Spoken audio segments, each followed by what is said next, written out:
On February 17th, 2007, police get a 911 call for an unresponsive child. When EMTs arrive, there is a 2-year-old child laying in the middle of the floor. Mariah's father was trying to administer CPR. Mariah is pale, she's unconscious, there's no pulse. EMTs are not able to revive Mariah. They also find some bruising on her. So the first responders are concerned that Mariah is a victim of child abuse at the hands of one of her parents. Okay, you ready? Mm-hmm. Say when. Okay. Melissa. Okay. Today's date is 2/18/2007. It is 3 a.m. We are here at the Harlingen Police Department. Did she make you mad? Mm-hmm. Then why'd you do it? I just did it. Eventually, Melissa is arrested for capital murder, and her husband is arrested for failing to seek medical attention.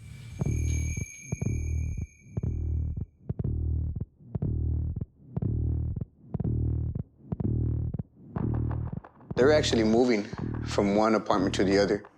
And, well, numerous children. At that time, it's 9 kids. When they were moving, Mariah had actually fell down the stairs. She's a 2-year-old, of course, falling down the stairs. She's crying and everything, but they said she seemed fine. They didn't seek medical attention, which they should have.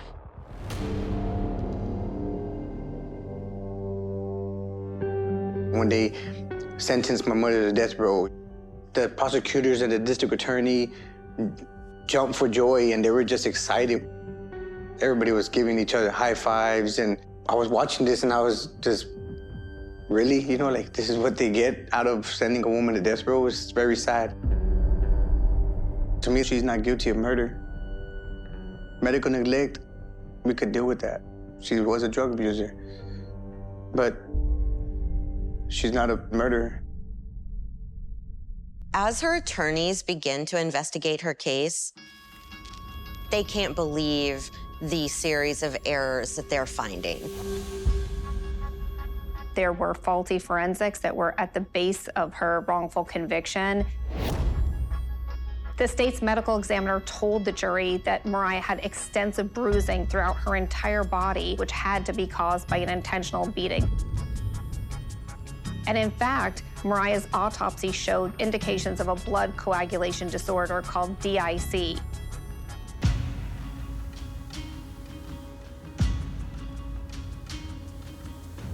Head injuries, like the head injury that Mariah incurred, is a notorious catalyst for DIC. It can cause profound bruising and bleeding throughout the body. It can appear suddenly, and bruising can occur from routine handling. So it has been, in other cases, like it was here, confused with child abuse. When people say no person would ever confess to a murder that they didn't commit, that's a lot of BS or hogwash. This is a woman that has all these children. This is a woman who just lost a child. This is a woman who's feeling guilty, who's going through extreme grief. Never feels maybe about her. And this is a woman that's being worn down to her core through various techniques and interviewing processes by law enforcement.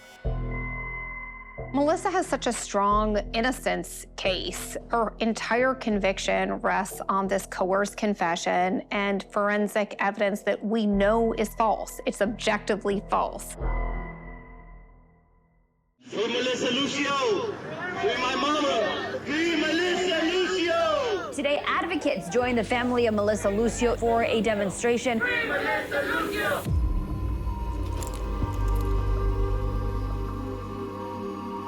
Free Melissa Lucio! All the evidence that they presented was unexplainable.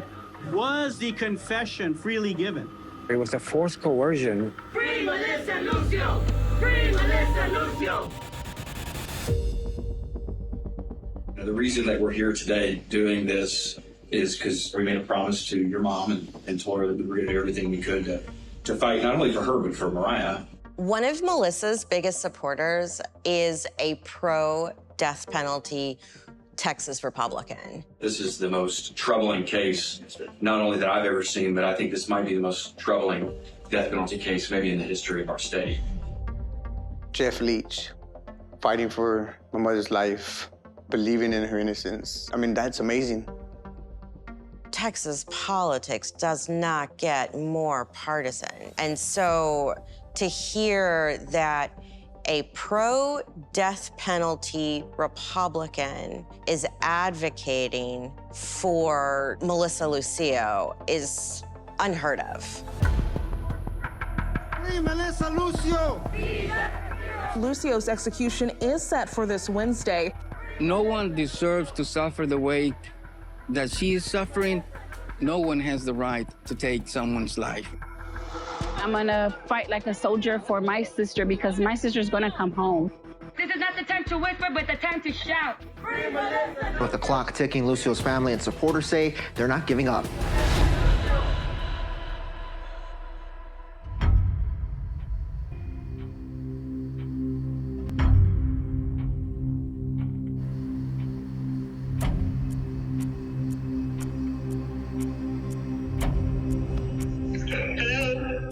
Melissa. Yes. Hey, this is Jeff Leach. Yes, sir. How are you today? I'm doing fine. How are you? Good. Have you heard the news? No. What happened? The Court of Criminal Appeals issued a stay of your execution for Wednesday.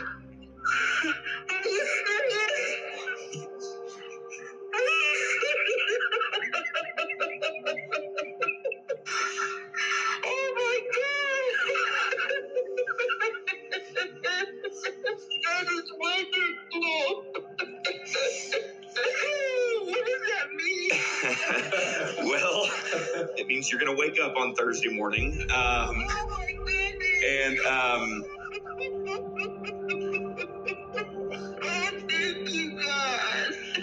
The order was very strong, and it appears that you're going to get a new trial at the very least. Oh my goodness. That is so wonderful. Thank you so much.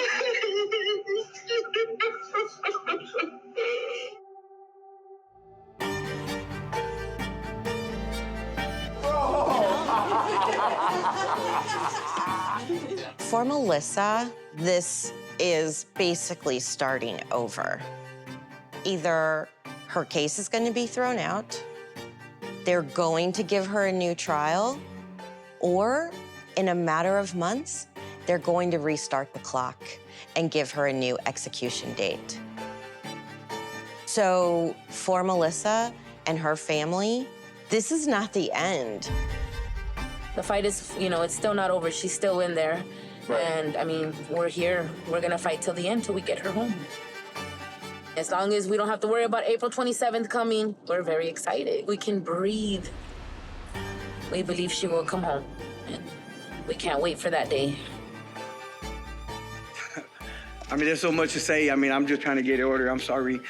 We're just one big old team, putting up the fight for my mother, Melissa Elizabeth Lucio.